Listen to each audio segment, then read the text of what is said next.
Bonjour à toi, formateur ou formatrice, c'est Nathalie. Aujourd'hui, je vais te donner 5 astuces pour gérer ton track lorsque tu es formateur, mais avant, je lance le jingle. Bienvenue sur le podcast du blog formationdeformateur.fr qui vous accompagne pour devenir formateur ou formatrice. Je suis Nathalie Mollier, formatrice depuis plus de 20 ans. Et sur ce podcast, je vous donne mes trucs et astuces pour animer vos formations actuelles ou futures. Vous me suivez? Alors, c'est parti pour un nouveau podcast. Donc aujourd'hui, je vais te parler du track. Du track qui nous touche tous, nous, en tant que formateurs. Pourquoi?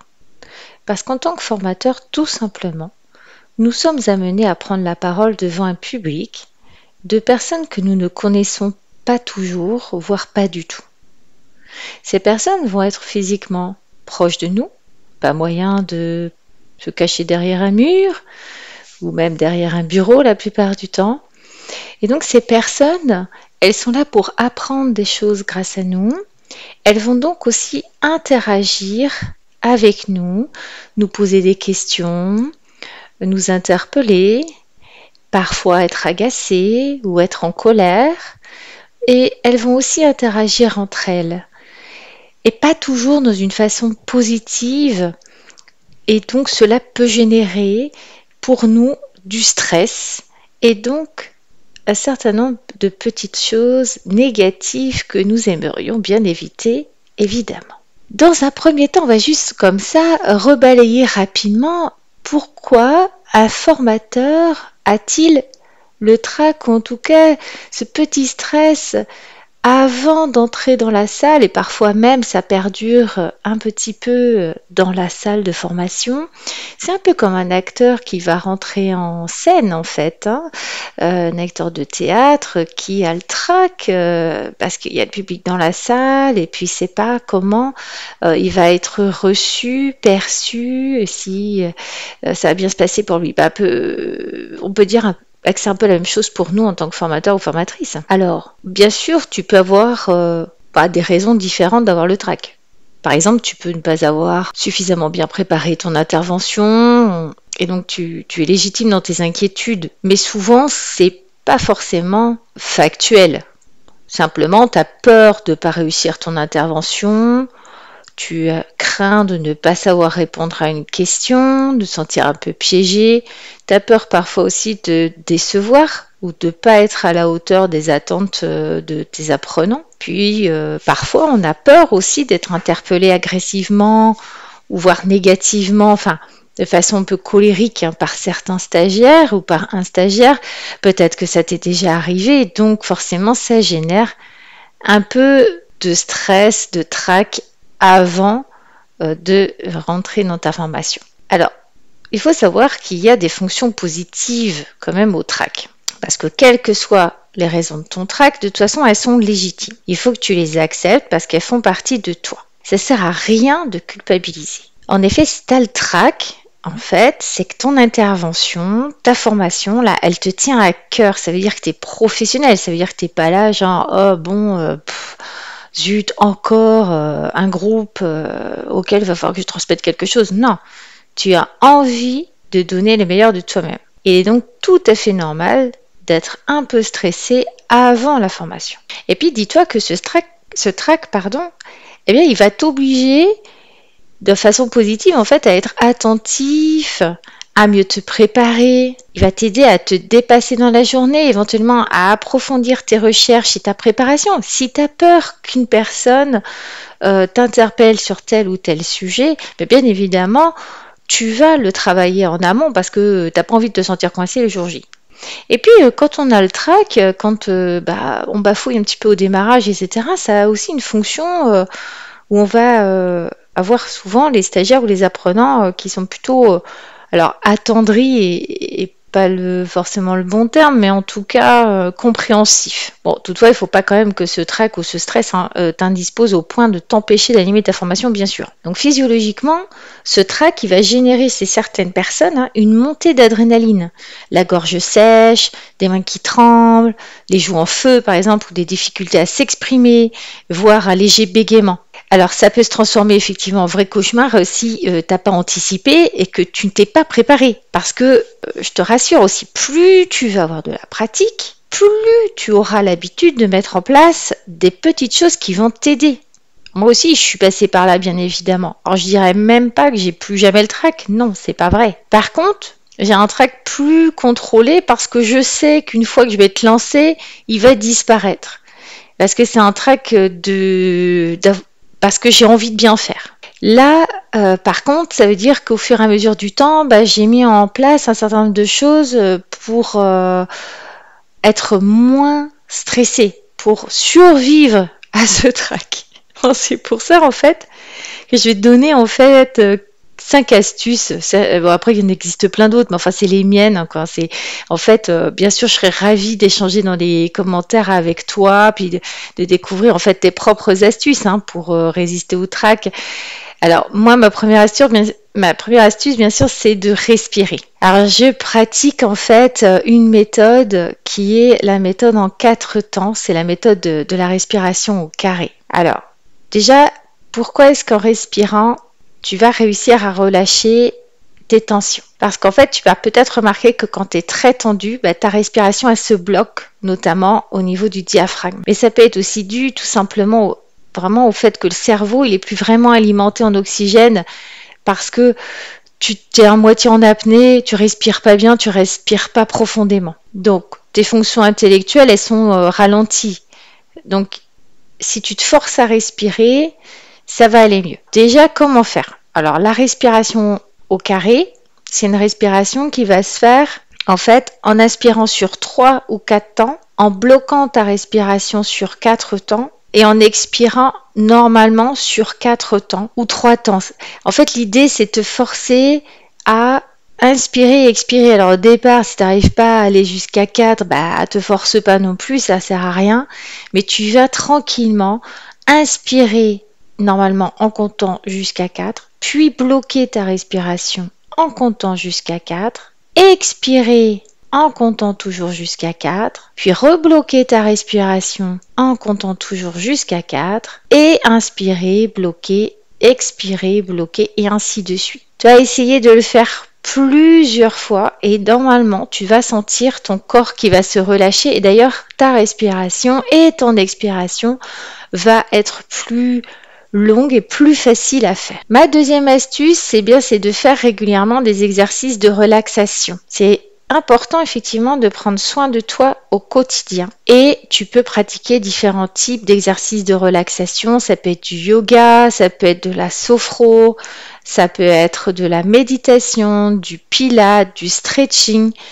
Alors, en fait, l'idée c'est que tu te relaxes. Certains se relaxent aussi en coloriant des mandalas. L'idée en fait c'est pour toi de trouver en fait ce qui t'aide à te détendre et si possible sur un temps très court, c'est-à-dire une quinzaine de minutes, parce que sinon tu vas toujours reculer ou jamais prendre le temps de le faire. Oui, je t'explique. En fait, tu dois aller animer une formation tel jour. Bien sûr, tu dois partir à telle heure parce que tu as de la route. Après, hop, tu animes donc ta journée.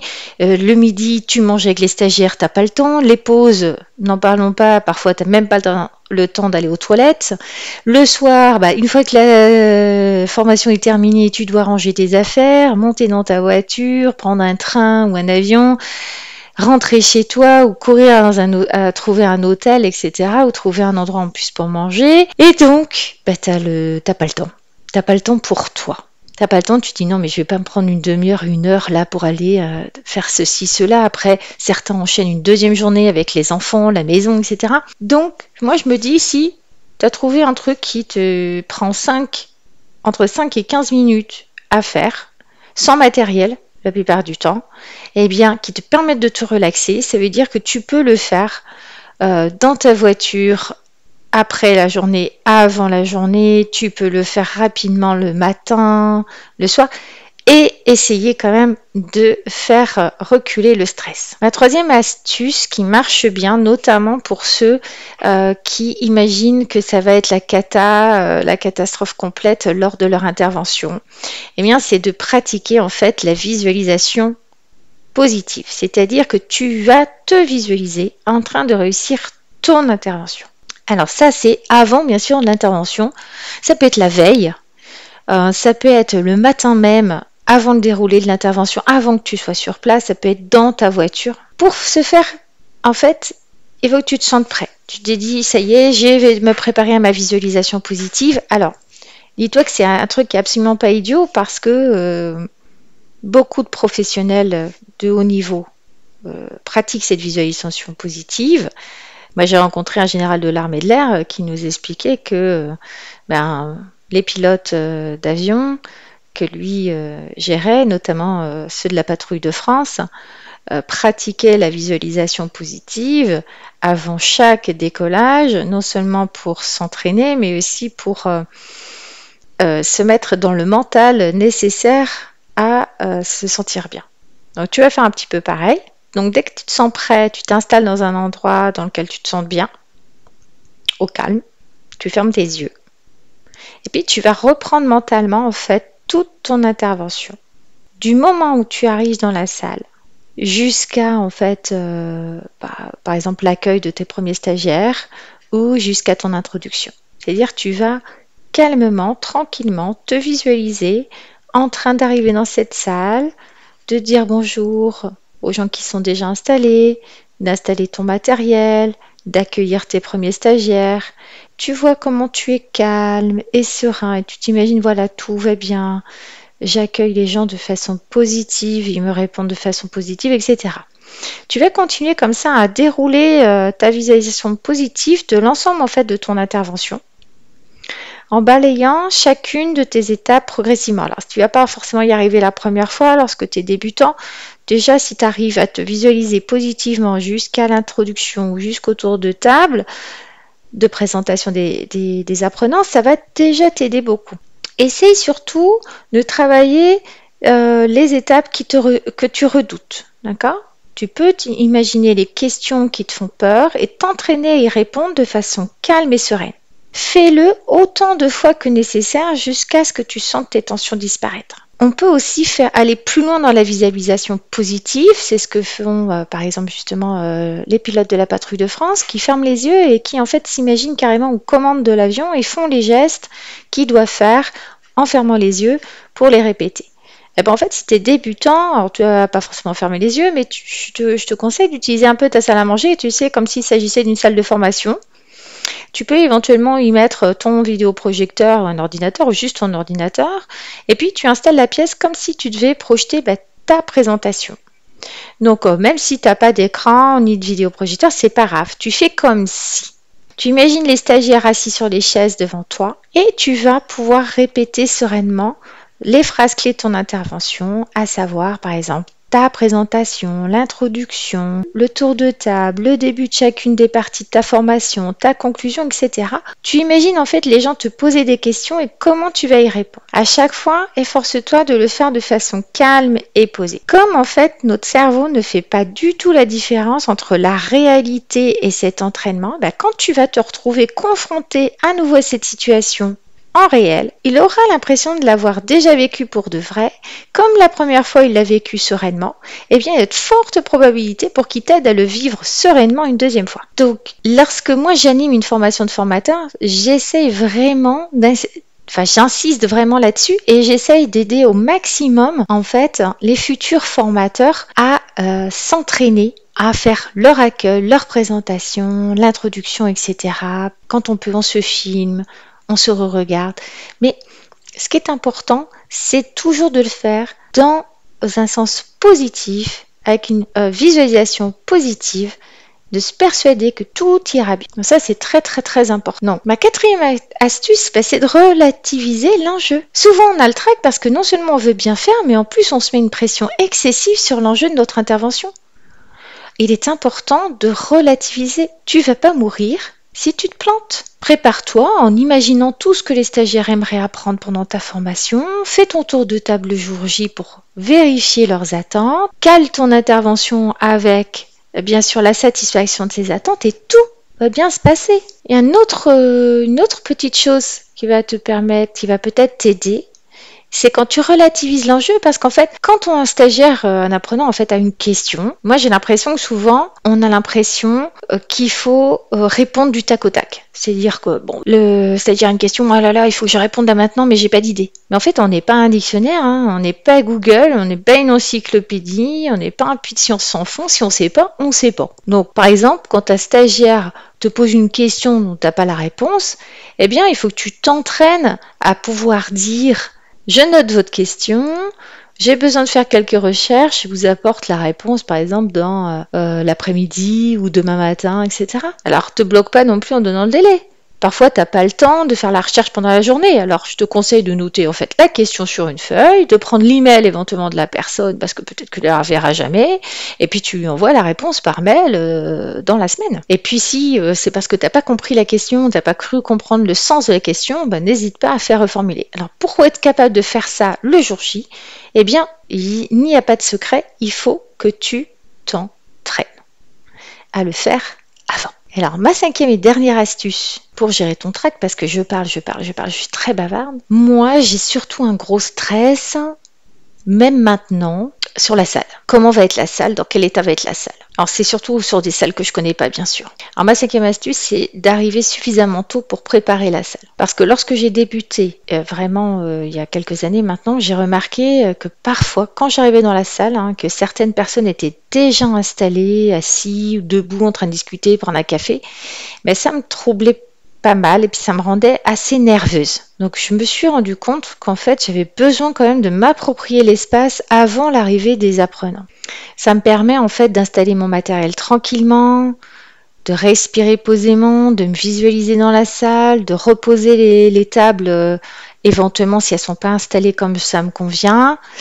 Et puis, du coup, je peux ainsi mieux accueillir les stagiaires lorsqu'ils arrivent. Alors, c'est une façon pour moi de m'approprier en fait la salle et donc le territoire. Donc, j'ai remarqué avec certains formateurs, ils avaient ce besoin aussi, que c'est important. Alors, peut-être que ça fonctionnera pour toi. Mais en fait, la meilleure des astuces que je peux te donner, et moi, c'est tout simplement de pratiquer, parce qu'à force de pratiquer, de voir que tu y arrives, que tu mènes à bien tes formations, eh bien, ta confiance en toi va augmenter. Et puis, tu seras moins sujet, du coup, à ce trac négatif. Et au contraire, ça te challengera, en fait, ça te boostera pour la journée. J'espère t'avoir été utile. Je te dis à très bientôt. Merci de m'avoir écouté.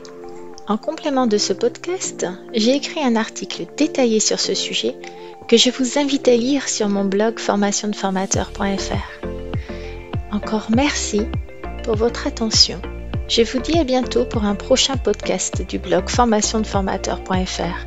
En attendant, n'hésitez pas à vous rendre sur le blog pour consulter les derniers articles et pourquoi pas vous abonner pour ne rien rater. Et si vous avez aimé ce podcast, vous pouvez me laisser un avis et une note. À très vite.